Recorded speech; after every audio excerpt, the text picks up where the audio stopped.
¿Qué tal? ¿Cómo están? Bienvenidos a un nuevo episodio de Fútbol Infinito. Tenemos a los dos finalistas de la Champions. El día de hoy el Bayern de Múnich ha clasificado a su 11ª final europea. También está ya clasificado el Inter y el Sevilla a la final de la Europa League, de la cual vamos a hacer una breve previa. Y también vamos a hablar un poquito de lo que ha sido la conferencia de prensa de Ronald Koeman, ya oficialmente como entrenador del Fútbol Club Barcelona. Vizca, ¿cómo estás? Bienvenido. ¿Hubo 3 goles de diferencia entre el Bayern y el Olympique de Lyon? ¿Cómo te va, Jaime? No, yo creo que el resultado fue mentiroso. Me da la sensación incluso que el partido pudo haber sido distinto si el Bayern se encontraba con un equipo con otra capacidad de concretar. O sea, con delanteros. Me parece que en la apuesta de los delanteros acertó Rudy García. Veloces, que supieran o que pudieran atacar el espacio, pero luego fallaron en la capacidad de la definición. Entonces, bueno, contra un equipo como el Bayern no se puede fallar. El resumen fácil de los primeros 20 minutos o del primer tiempo es hablar de la contundencia. Me parece que ese es el resumen fácil.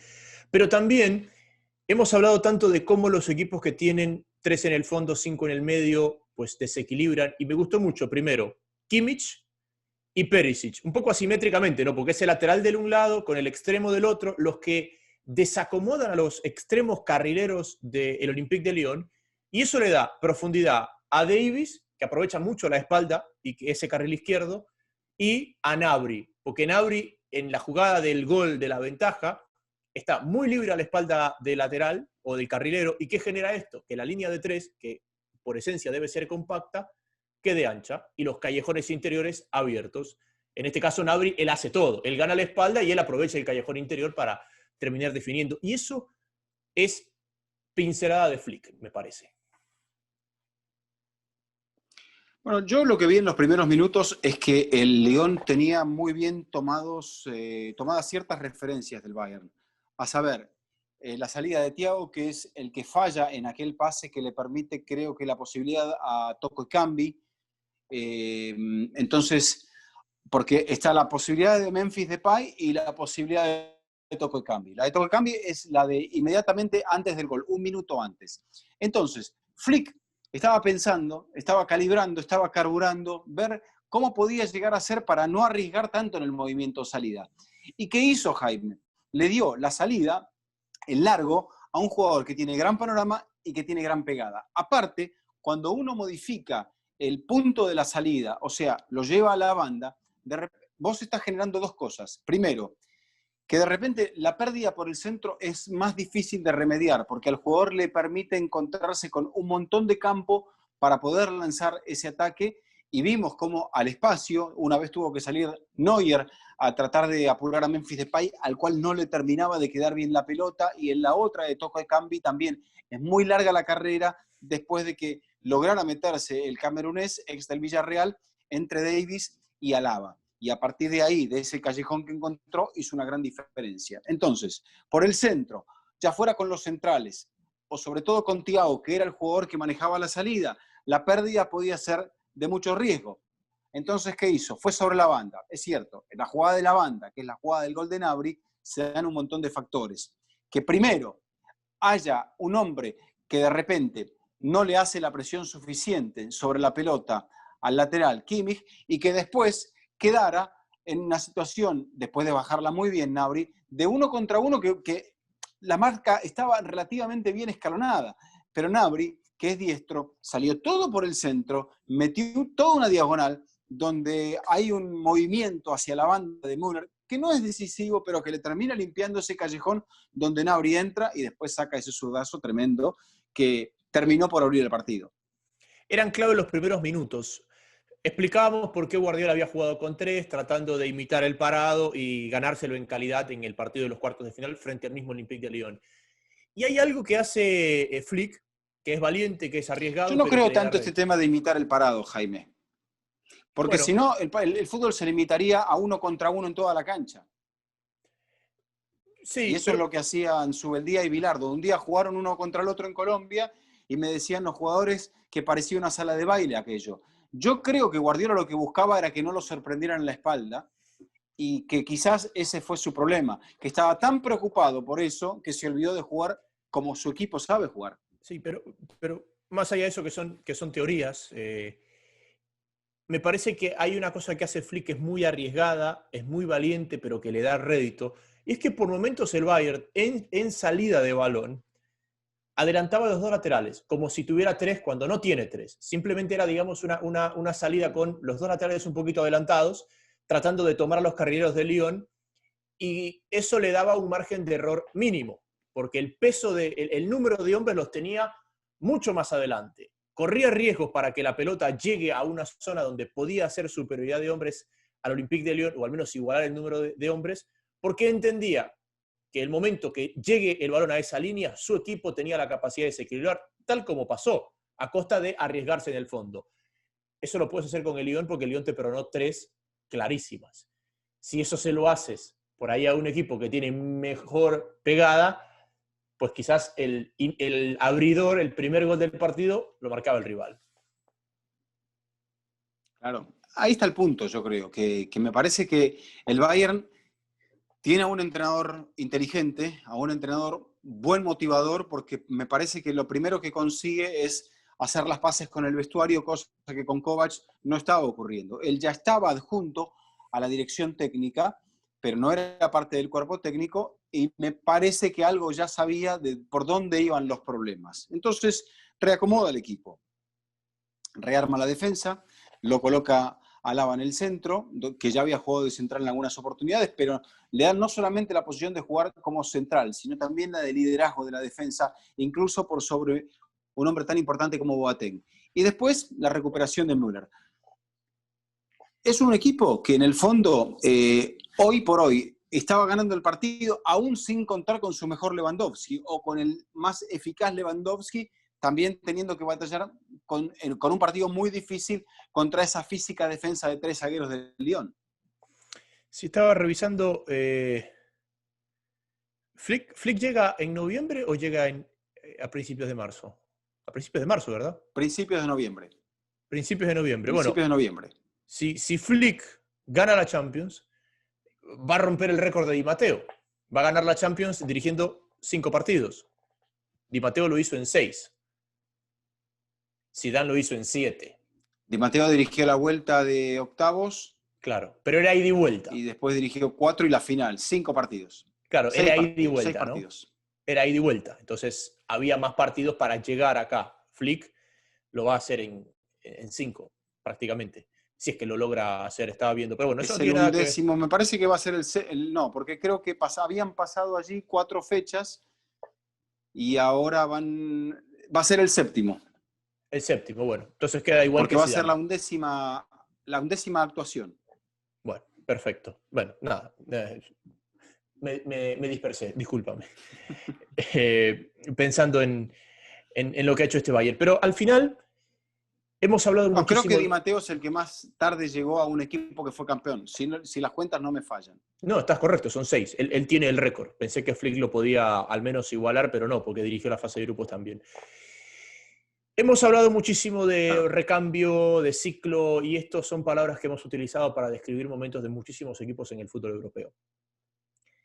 Pero ese clic que ha hecho Flick es en el momento oportuno y con una muy buena muñeca, porque es cierto que ha recuperado la mejor versión de Müller, que ha vuelto a darle una cierta confianza a Boateng, que Neuer luce bastante más seguro, pero también ha incorporado a gente como Gnabry como pieza clave, no como un revulsivo, sino como una pieza clave en el 11 porque ha apostado un poco por necesidad y también por convicción por Alphonso Davies.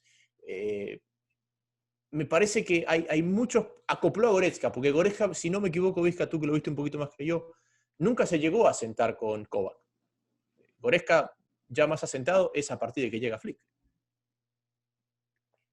Mejoró un poco o modificó el centro del campo. Creo que también la figura de Thiago era una figura muy discutida, un jugador pedido por Guardiola, que no había terminado de despegar, que se había lesionado. Eso sí, la gente del Bayern se lo perdonó, pero el hincha me parece que no lo vio nunca como un mediocentro de un equipo alemán. Lo vio como un jugador demasiado pulcro, demasiado fino, capaz de hacer un pase como hizo el otro día, sin mirar, jugando, bueno, como su sangre brasileña quizá lo indica. Él es español, pero es brasileño. Entonces, me da la sensación de que ellos, los del Bayern, los hinchas, no entendieron a un jugador tan fino en una posición para ellos tan tradicional como es la del mediocentro. Sobre todo cuando por allí han pasado futbolistas como Schweinsteiger, jugadores de mucho carácter y de mucha pierna fuerte. ¿Me explico? O sea, es un punto que ellos lo consideran neurálgico de la cancha. Y un jugador tan fino, tan a la Guardiola, no lo terminaron de entender nunca. Pero es un gran jugador, Thiago. Sí, y sobre todo me parece que este Bayern ha logrado a mitad de temporada, ayudado un poquito por la detención del torneo y la reanudación de la Bundesliga que le dio una cierta comodidad, consolidar un recambio que lo venía necesitando. Porque en algún momento hicimos un programa donde hablábamos los últimos 3 campeones de Europa, Bayern, Barcelona y Real Madrid, previo inclusive a Liverpool, han entrado en decadencia, están llegando a un final de ciclo y el Bayern logró pues, recomponer el camino a tiempo. Sin entrar en obviedades, también me dio la impresión, Vizca, que fueron más parejas los cuartos que las semis. Bueno, lo que pasa es que las semis traían sorpresas, ¿no? Entonces encontrábamos a dos equipos que nunca, o uno que nunca había disputado una semifinal, otro que había estado muy alejado de la circunstancia de poder pelear por una final después de 10 años como el Lyon, y que creo que tenía, bueno, quizá tenía más equipo hace 10 años cuando había llegado también a la semifinal contra el Bayern. Hoy, que el Lyon llegue al cabo de una temporada inconclusa en Francia, donde era séptimo, con cambio de entrenador y todo lo demás, yo creo que no era algo que alguien tenía entre sus planes. Entonces, se cayeron muchos equipos favoritos, Jaime, protagonistas de la final. Todos los protagonistas de las finales de los últimos tiempos se cayeron. El Madrid, el Liverpool, la Juventus, bueno, el Tottenham, el Barça, el Atlético, todos ellos se fueron. Entonces, apareció gente nueva. Digamos que apareció un tradicional, como el Bayern, y otro que se venía insinuando, pero que le faltaba esa pizca de carácter o no encontrarse en un partido decisivo con Neymar como para poder aspirar a ser campeón, que es el caso del Paris Saint-Germain. Al final han llegado a la final los mejores. Dentro de todas las circunstancias, el cambio de modalidad, las lesiones, los retornos, los sorteos, los grupos, creo que sin discusión han llegado a la final los mejores. Creo que no ¿Vos se que nos te ha gustan quedado este tipo de alguien datos?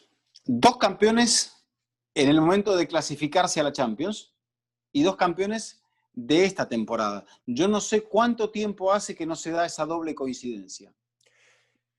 Bueno, nunca porque... Ah, no, verdad, sí puede haber sido. 2 campeones. Sí, ¿sabes? No. Que Te iba a se decir el consagraron en el 2015. año que entraron a la final Claro. y que entraron a la Champions como verdaderos campeones, A ver, no como segundo, tercero o cuarto de su liga. en el 2015 el Barça no entra como campeón. Es campeón, pero no entra como campeón. El campeón era el Atlético de Madrid. Era el Atlético de Madrid.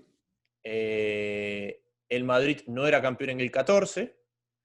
En el 13... Imposible que se diera con final de la misma liga. O sea, Claro. borrar el 14, borrar el 16, el 12 el 15. Bórralo, porque el Bayern... el Madrid no fue campeón en temporadas sucesivas.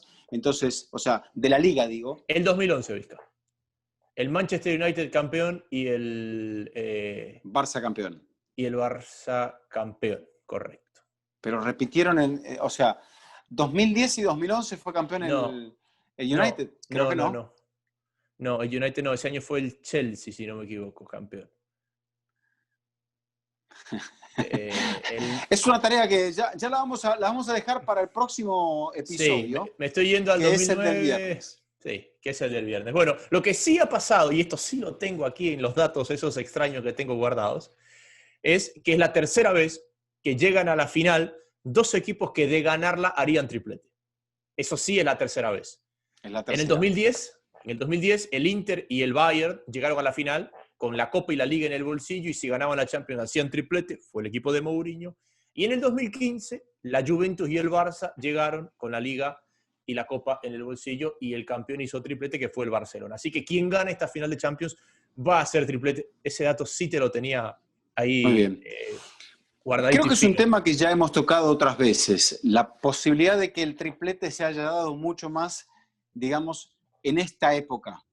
Y creo que eso, ahora sí me acaba de ocurrir algo que podemos tocar más adelante cuando veamos el tema de la clave, junto con nuestros grandes compañeros, cuando hagamos el programa en los próximos días.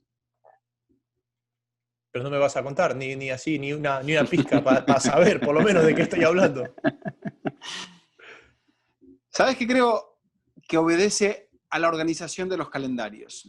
En la organización de los calendarios está el hecho de que los equipos aprovechen, sí para rotar un poco más en las rondas más bajas de las copas, pero a medida que nos vamos acercando al final de la temporada, es como que la sinfónica ya va tocando con todos los instrumentos.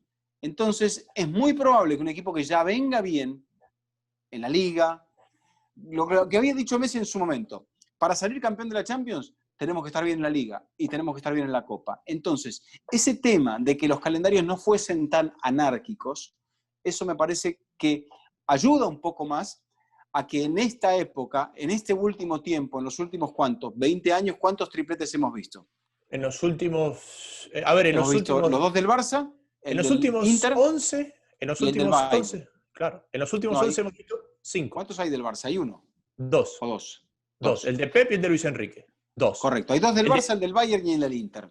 Y el de hoy, el que Y el gane de ese hoy. O sea, triplete. va a haber Esos 5 en 11 en menos años, de 15 años. 5 en 15 años, claro. Y antes, por Menos ejemplo, de 15 años, Jaime, 12 años. desde que hubo el primer triplete hasta que se fundó el PSG no hubo otro triplete, que fue el del Celtic. Correcto. Así de grande había sido la gesta de aquel equipo de Jock Stein. Jock Stein, sí. Bueno, Sí, sí, de volviendo. 1967.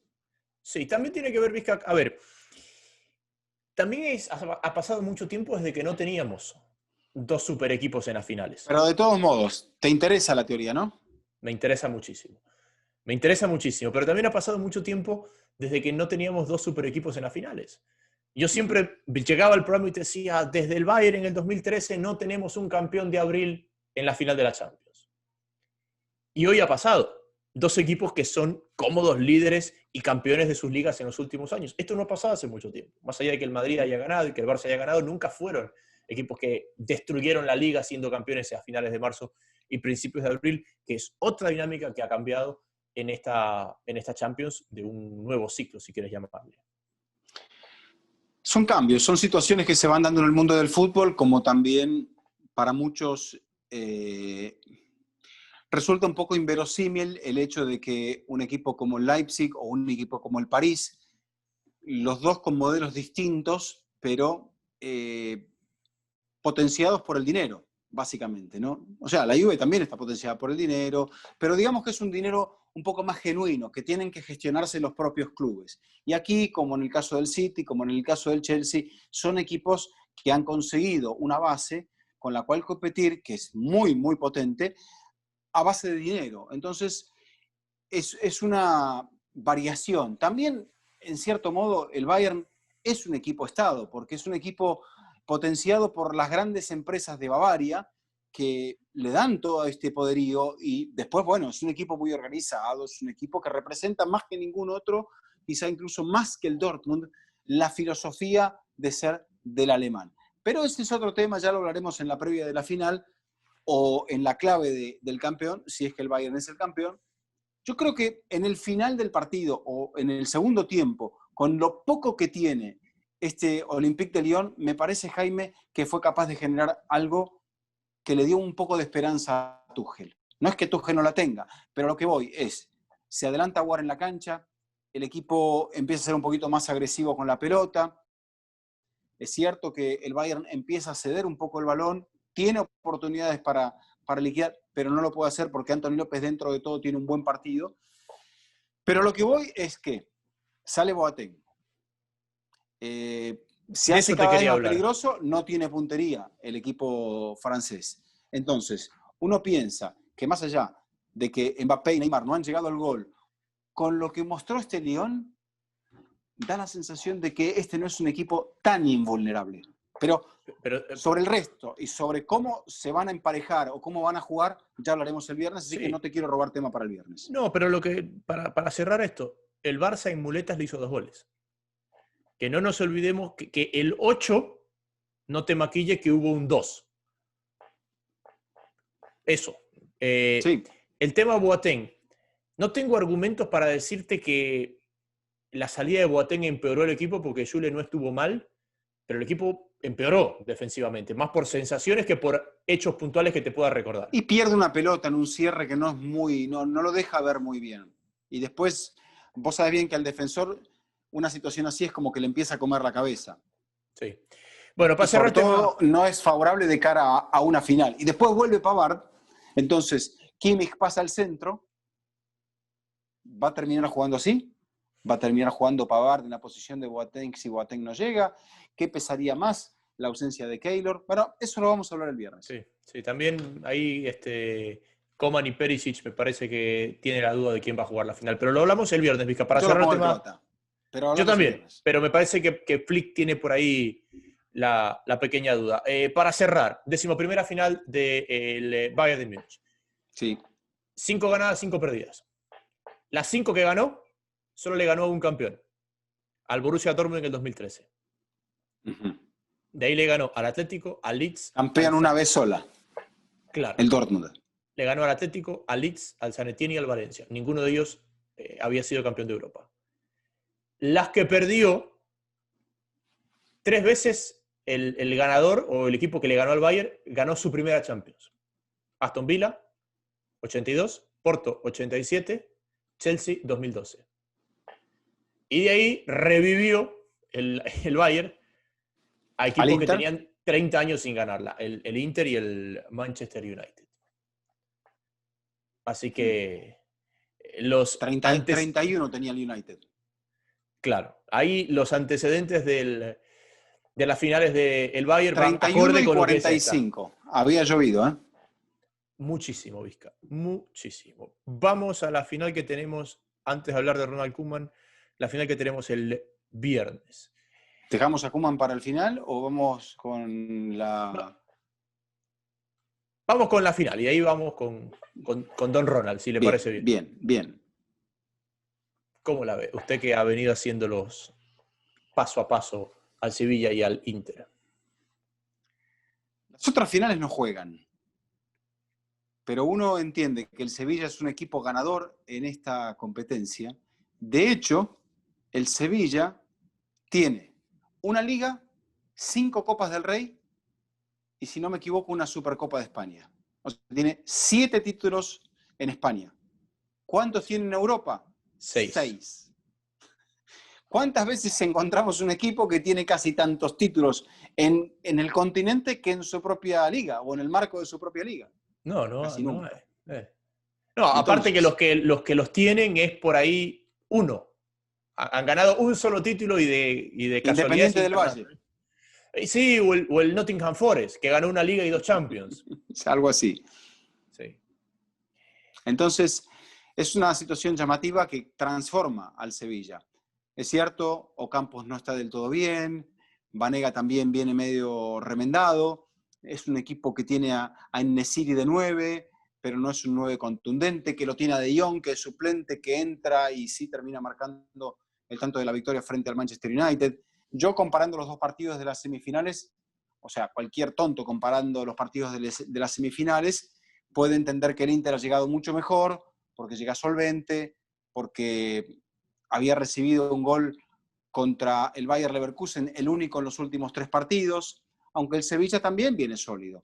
Entonces, la sensación que uno tiene es que es una gran final con 2 muy buenos estilos, con 2 muy buenos entrenadores, 2 ex seleccionadores, lo cual se ve pocas veces, Jaime, donde yo diría que por su camaleónico estilo y trabajo muy a la italiana, pensaría que Antonio Conte es el favorito, pero no se puede ir contra el Sevilla. Corrección, tiene 5 de Europa League, le estábamos regalando una al Sevilla. Tiene 5. Bueno, 5 y la Supercopa, te dije. Claro, no, pero esta es la 6ª final. Simplemente. Por eso, tiene 6 títulos en Europa, la Supercopa y las 5 y Europa League. La Supercopa se la ganó al Barça, a propósito del Barça de Ronaldinho en el 2006. Creo que el Inter, a partir de la adversidad y de la bravuconería de Conte, ha encontrado un cierto momento positivo que no lo tuvo en el cierre de la temporada y que quizás otro hubiera sido el Cantar, si es que el Inter lograba cerrar la temporada a este ritmo, con Lautaro conectado, con Dicen, Lukaku bien. decían ahí en la prensa italiana, perdón Jaime, que el confinamiento, el lockdown, porque en Italia están utilizando muy a la Tancredi Palmeri términos, están mezclando los términos, y Lockdown. les gustó el término lockdown y lo utilizan, que el Inter volvió mal de ese confinamiento, que le costó arrancar después de ese confinamiento, por alguna cuestión, jugadores veteranos en su estructura, no lo sé, pero que después, una vez que arrancó, ha cerrado muy bien. Y ponían incluso como ejemplo de la pequeña final que jugó el Inter en el final, cómo le gana en Bérgamo a Atalanta. Hasta la derrota frente al Paris Saint-Germain, quizás el campeón de Europa. Creo que el único partido que Atalanta pierde en los últimos meses, bueno, creo que había perdido uno en enero recién. Sí, y el Inter viene mucho mejor de lo que fue el cierre de la Serie A. De los equipos cansados, Pero el entre Sevilla comillas. también cerró muy bien, ¿eh? Sí, pero pues digo, de los equipos No cansados, perdió. entre comillas, el mejor es el Inter, lo ha mostrado, Sí, de los yo que creo que vienen cansados. físicamente viene mejor el Inter. Yo, en cuanto a ánimo y resultados y última derrota, etcétera, etcétera, etcétera, etcétera, que tanto no cuenta eso, sí en la confianza, pero me parece que en el aspecto físico el Inter está un poquito más fresco y que creo que Conte tiene más cartas ganadoras y que de repente ha recuperado a Lautaro, goleador, quizá en su último partido con la camiseta del Inter, y esto es una gran noticia para Lautaro, para el Inter y hasta para Lukaku. Yo no sé si las armas del Sevilla no futbolísticas le pueden servir ante un equipo que tiene características físicas tan potentes. El Sevilla te complica pelota parada, este equipo, el Inter a pelota parada es una salvajada lo que hace, el Sevilla te rompe con Ocampo, bueno, este te rompe con Lukaku y con Lautaro Martínez, me parece que Godín se ha recuperado un poco. Repasaba las finales del Sevilla, no juega, la historia no juega, ¿no? Pero te pones a ver Sí. los nombres, sin quitarle mérito a los títulos del Sevilla, este es el equipo de más renombre al que va a enfrentar. Enfrentó a Ah, Liverpool una vez, pero era un Liverpool bastante deprimido. Aquel Liverpool se era estaba rearmando, exacto, pero ya lo tenía Klopp. era el principio de Klopp. Sí. Era un Liverpool que atacaba con Benteke y con Origi, que estaba Miñolet en la portería. Que no No era tajaba un, mal hasta ese momento. y era medio sismógrafo. Tenía días de Oliver Kahn y tenía días de Loris Karius.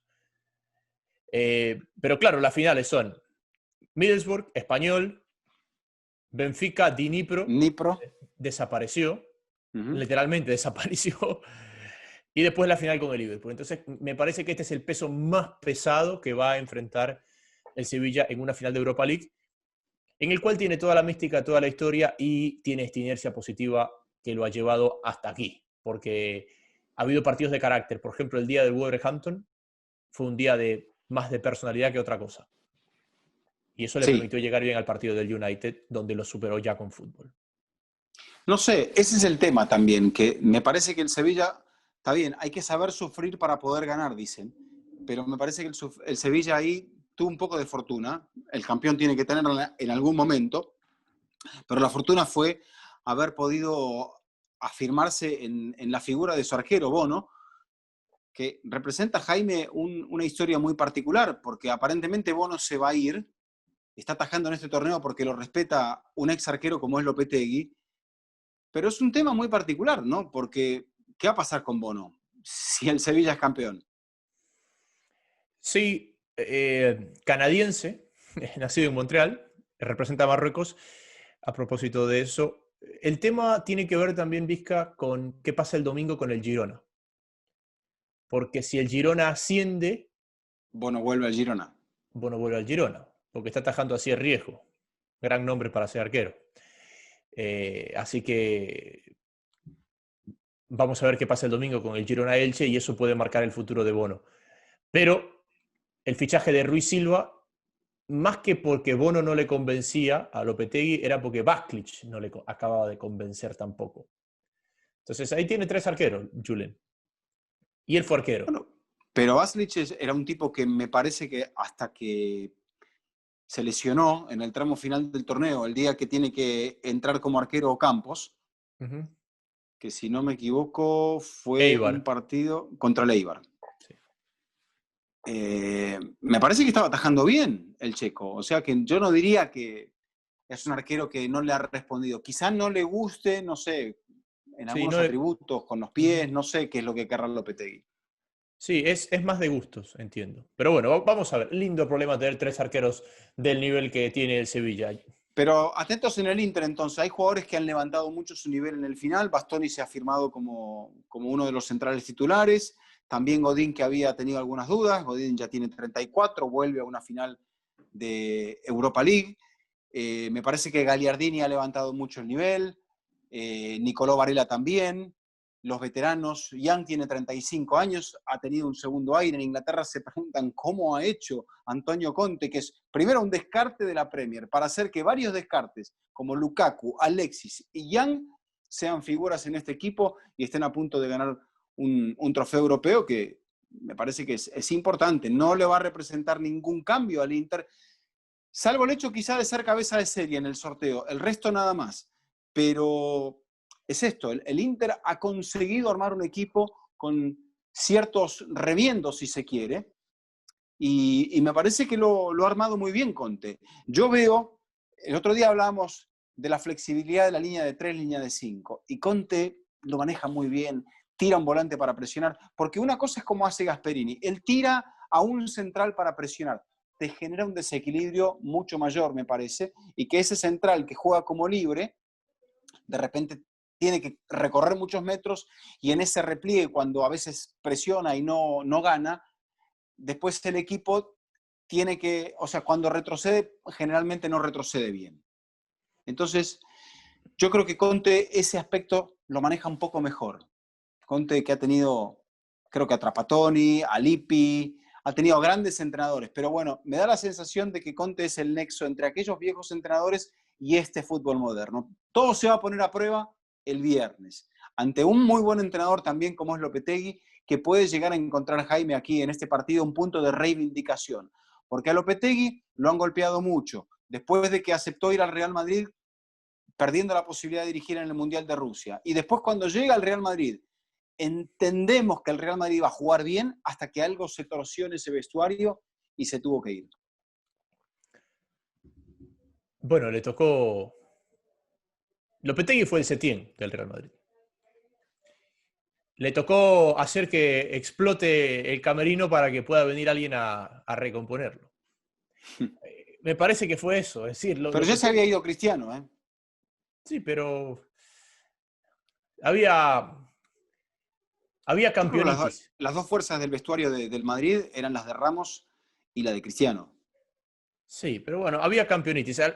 Para cerrar esto, me parece Sí. extremadamente curioso que la única final de Europa League o Copa UEFA entre italianos y españoles haya sido en 1977, Juventus Athletic Club de Athletic Club Bilbao, de Bilbao. empate a 2, que lo gana la Juve porque había marcado en Bilbao uno de los goles, era final a ida y vuelta, y el gol de visitante marcaba el desempate. Así que me parece extremadamente curioso. Vamos a estar con un episodio después de ese partido para hacer una previa de la final de la Champions ya con más detalles A cercanos mí también hay al dos final. hechos que me parecen muy curiosos. A saber, que ningún equipo italiano llegaba a la final o ganaba este trofeo desde 1999. O sea, estamos hablando de 21 años. El Parma, de nuestros amigos. Correcto. Sí, me parece también muy, muy Y esa llamativo. edición, está bien, que marcar goles en la final es un hecho muy especial.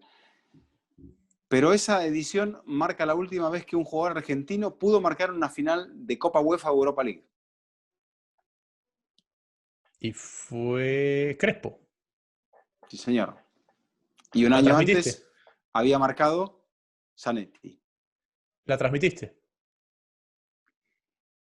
No la transmití, pero lo vi el partido. No teníamos los derechos, pero lo vi el partido en el estadio Luzhniki y no se jugaban esas finales con estadio lleno, lamentablemente, pero sí fue una muy bonita final. Si no me Buffon, equivoco, Thuram, ante el Marsella. Cannavaro, Buffon, Thuram, Cannavaro, Sensini, Dino Baggio, Bogosian, Fuser, Verón, Vanoli, Crespo, Enrico Chiesa. Entró al cambio Abel Balbo, Faustino Asprilla y Stefano Fiore.